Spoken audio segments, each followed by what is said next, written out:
Welcome to Amazing Indiana Music Stories.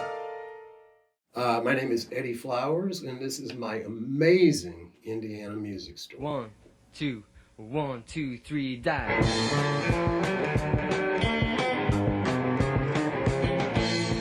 I was born in Jackson, Mississippi, and I grew up in Jackson, Alabama.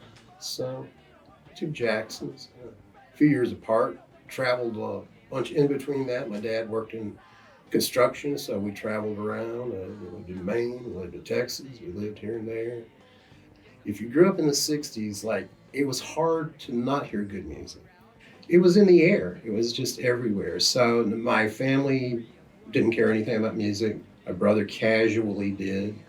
He had a few cool records. He had, Johnny Rivers, The Ventures, Jan and Dean. Best, he had Otis Redding records, which was like make-out music. So I got to hear that really young. And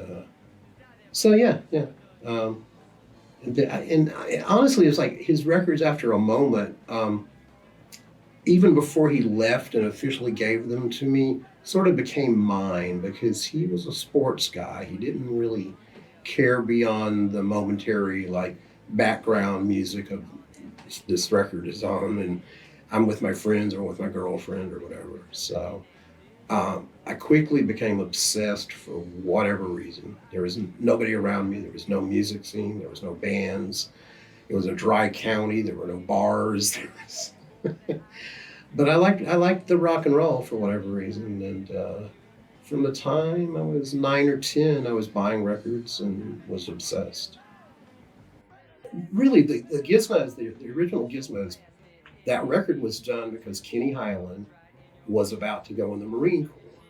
And Bob was like, Kenny had these tapes he had just recorded on his own, it's just cassettes. And Bob was like, why don't you let me put these out? We could do a record. Because there was a few records floating around, like Patti Smith had done her first single, Television had done a self-release. So there was a little bit of that in the air. So Bob, let's do this. And Kenny was like, no, let me put together a band and let's do this right. And that became the Gizmos. And it's just he just started asking. I'd never been in a band. And Kenny was like, you want to be on my record? And it's like, yeah, of course I do. I mean, And we'd already kind of written a couple songs together. So we had a vague idea we were going to do a band. And suddenly we kind of had a band. I mean, as soon as it was recorded, everybody went their separate ways and didn't see each other for a year. So that's one of the funny things too. We were the first Indiana punk band. There's just no denying it, but we kind of weren't a band. It was just something that kind of happened. And then a year later, because that first record had done well, Bob was like, hey, let's do another record. And so we recorded enough stuff that there were 2 more EPs in 77 and 78.